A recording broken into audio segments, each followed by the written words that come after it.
Hi and welcome back to the channel again. Today's video I'm going to talk about a trip I've recently had to Gran Canaria. Whilst there we actually did a few activities and I thought some of the information we learned from doing those activities might help you book the right packages or the right activities for you and your family whilst you're on holiday in Gran Canaria. And please hit that thumbs up button. YouTube loves it and it makes me feel all warm and fuzzy inside. So let's talk about the first activity we did while staying in Palomas in Gran Canaria. Whilst we're there, it was a boiling hot 38 to 44 degrees, middle of a heat wave. So some of the trips we did, we learned a lot that we can share with you, especially about doing some of these activities when it is really hot. So like I said, the first one we booked was the Jeep Safari Tour with the aptly named Safari Canary Tour. That was the company we used. The reason I say that is there are a few different companies you can use on the island. It did look like there was two main competitors, although they did bump into each other at the halfway point and they seemed to get along nicely. So I don't think there was any aggressive rivalry, but yeah, there seemed to be two big main tours. So we booked ours with jet2.com before we left the UK and we paid €55 for this half a day Jeep Safari. That was per person. Myself, my wife and my 16-year-old son booked this activity. Now it didn't get off to a great start, I must admit. So when we booked it, we received confirmation of what we needed to do, which was to wait outside the hotel, which was the Cape Princess Beach Hotel in Palomas, which again, have a video coming out on that very soon. We sat and we waited there. In fact, we were there 20 minutes early and we sat for over an hour. Unfortunately, did not get picked up. The hotel tried to ring the tour company and they made a bit of an excuse why they didn't pick us up. They said they got lost, which was a little strange and a little bit worrying when we was going on a Jeep Safari tour through the dangerous mountains. So we contacted our Jet2 representative and they contacted the company and they did apologise and they said we'll rebook you on a couple of days later. So 2 days later again we sat outside the same hotel at the same time, and this time a Jeep did actually turn up and pick us up. A strong, silent Spanish gentleman got out, let us into the Jeep, and we went round picking other people up from various destinations. So I'll give you a little bit of a brief rundown of what you can expect from the tour so you know if it's going to be right for you to book. So like I said, this is a half-day tour, but to be honest, by the time you set off at 8:30 in the morning, which is when we got picked up, you actually get to the check-in destination where they give you the briefing and rundown of what's going to happen. It was already 9:30, 9:45. So they say it's about a 5-hour trip, and it was definitely a solid 5 hours, and we didn't get back till tea time that evening. So it's almost a full day rather than a half day. So tip number one, it is more or less a full day tour rather than a half day tour. So the Jeep that picked us up was an open top Land Rover. It's quite an old battered Land Rover, but you expect that when it's going up in the mountains daily. It had one seat at the front, 3 seats in the back, which was perfect for me, my wife and my son, and then unfortunately there is 4 tiny side-facing seats in the rear, which seats 4 people. Now thankfully we didn't get those. We got those 3 seats in the middle, which was perfect for us, but there were 4 people crammed into that back. So tip number 2, if you're going on one of these Jeep Safaris and you do book the tour that we had and it has those tiny seats facing each other in the back, try and avoid those because you are not going to be comfortable in the hot Spanish sunshine for 5 hours in the back of those seats, trust me. So that's tip number 2. So once picked up, we went around all the other hotels, picked some other guests up, and then we were taken to their main base, which was like a meeting point where there's a fantastic gentleman there that spoke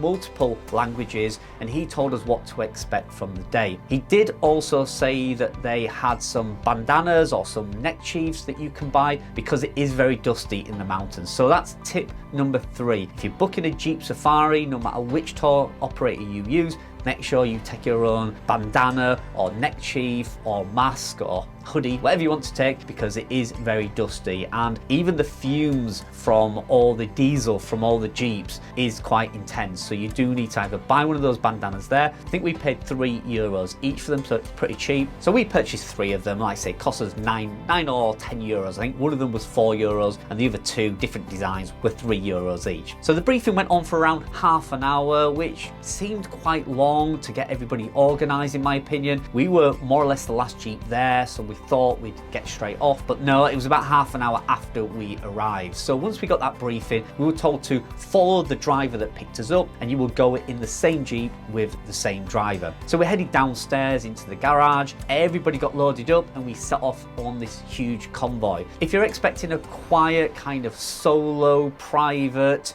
trip around the mountains, you're mistaken. It is very, very popular. These Jeep safaris are booked out weeks, if not months in advance in some cases. And we had 17 Jeeps that were actually in a big convoy. Now, unfortunately, our driver was very courteous to all the other drivers, and he let everybody go out ahead of us. And we was one of the Jeeps at the back, which meant we got all the diesel fuel from 17 Jeeps, all the exhaust fumes coming over the top of our Jeep and into the back, which wasn't very pleasant. I think the driver understood that, and he dropped back, so he was a few hundred yards away from all the other Jeeps, but you could still feel it at times. So at some points throughout the journey it was a little bit overwhelming, and I was glad to have that bandana over my face so to keep some of the smells and the exhaust fumes out of my mouth. So again, that's something to be aware of. Once we headed in the convoy, it was only around 20 minutes before we actually managed to go off-road and onto the mountain tracks. Now, this is a beautiful part of Gran Canaria. The mountains and the views, you can even see the volcanoes over on Tenerife. It's a fantastic actual experience. Some of the scenery is incredible. Now, you will stop multiple times. If you're wanting to take any photos or videos, don't worry too much if you miss them while you're in the vehicles, because you do stop around 5 or 6 times at multiple destinations where you can then take selfies, videos, photographs. There's plenty of opportunity to get footage. I was worried at first, and I was trying to lean out of the car and pop out of the open top roof and get as much footage as I can, but I needn't have worried because there was plenty of time to get footage. So eventually, after stopping at multiple destinations, we started to mix and mingle with a lot more of the drivers. Our driver, like I say, I think he was a bit of the strong silent type. He didn't really say much, his English wasn't great, but he did his best to try and interact with us, and I appreciated that. It wasn't rude by any means, but at some points it felt a little uncomfortable. There's a lot of silences. Whereas through the journey we did actually meet some of the other drivers, and they were really fantastic. They was telling us the kind of history of the island, where they were personally brought up, the school they went to, how it's changed. The last time we visited Gran Canaria was about 17 years ago, and trust me, it has really changed in 17 years. But these people were lovely, and we did feel at ease, and that really makes the difference if you're having one of these tours that lasts all day. So after stopping at all these wonderful destinations like the center of Gran Canaria, which I believe is called the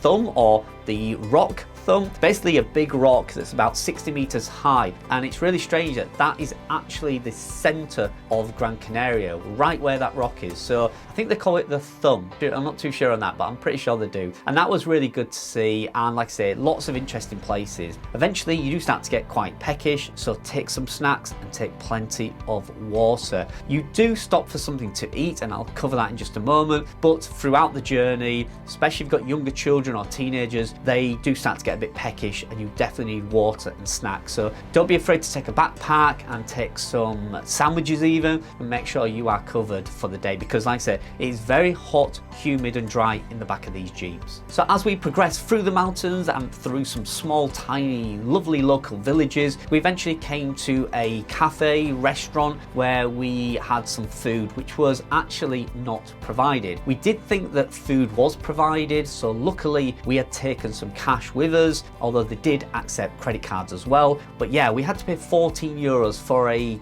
kind of buffet style meal. It was fine. The buffet style meal was what I expected. There was plenty of free water, you got sangria, there was no free beer. Sangria or water were the drinks, but there was plenty of food on choice. Things like even chips and chicken nuggets and beautiful salads, slices of pizza, fresh bread, pasta, lots of food. So there's something for everyone. My wife and my son didn't particularly enjoy it, but I thought it was fine. For 14 euros, I didn't think it was a bad buffet at all. So we stayed there for around an hour before we was herded back into the Jeeps, and off we went again on another tour. So this time we went pretty much direct to the next destination, which was an aloe vera farm, a place where they grow aloe vera plants to make all the cosmetics and oils and all the remedies that use aloe vera in them. On arrival, we were greeted by the owner of the aloe vera farm, and he gave us a 10-minute presentation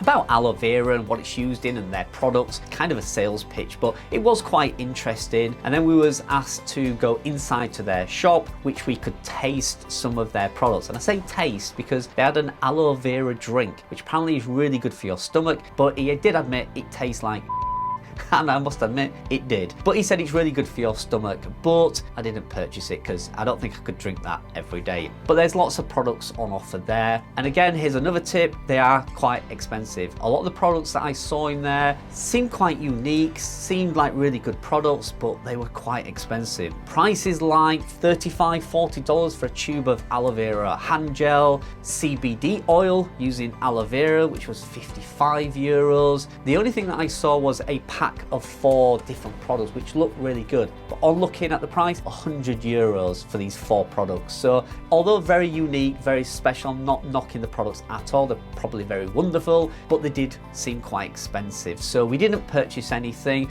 We just had a look around, and then we just waited outside for everybody else to finish. Now at this point, it was getting a little bit late in the day. It had been quite a long, dry, hot, dusty experience. Wonderful, but very dry, dusty and hot. It was 40 degrees on the day, and you could see everybody starting to flag, and especially the younger children were starting to get a little bit tired, hot and bothered by that point. So I was quite relieved when the owner of the tour came out, and again in multiple languages, he thanked everybody for coming and gave us a warm goodbye and told us to head back to the Jeeps where our driver was waiting for us. It was at this point we also noticed our driver was also pretty desperate to get home. He shot off in front of everybody. Instead of being at the back like he had been for the last 5 hours, he shot off to the front, and we rapidly made our descent down from the mountains and dropped off back at the hotel. So overall, it was a good day out. I am glad I experienced it, but there are definitely some pointers you need to be aware of before doing this. Number one, like I say, it is quite a long day.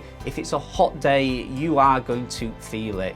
There is no getting away from the sun in these open top Jeeps. So if the temperature is anything above 32 degrees, 33, you're gonna feel it, you really are. So take plenty of water and plenty of snack. Again, like I say, make sure you take a bandana or a neck chief to cover your mouth to stop all that dust getting in your mouth, because these are open top safari Jeeps and it is a little bit bumpy and dusty. And again, to reiterate, it does say it's a half-day tour, but it's pretty much almost a full day. So you are going to be hot and bothered and in need of a shower. So if you're planning to go out later on in the afternoon or in the evening, just make sure you're aware it is a full trip. Like I said, the price was around 55 euros for us. That could change by the time you watch this video, but yeah, expect to pay anywhere between 50 and 60 euros per person for the trip. So it just leaves me to say, would I recommend you go on this tour? Certainly go on it once. I don't think I would book the tour again. I asked my wife and my son and they said the same. It was nice to experience it once, but I don't think we would do it again.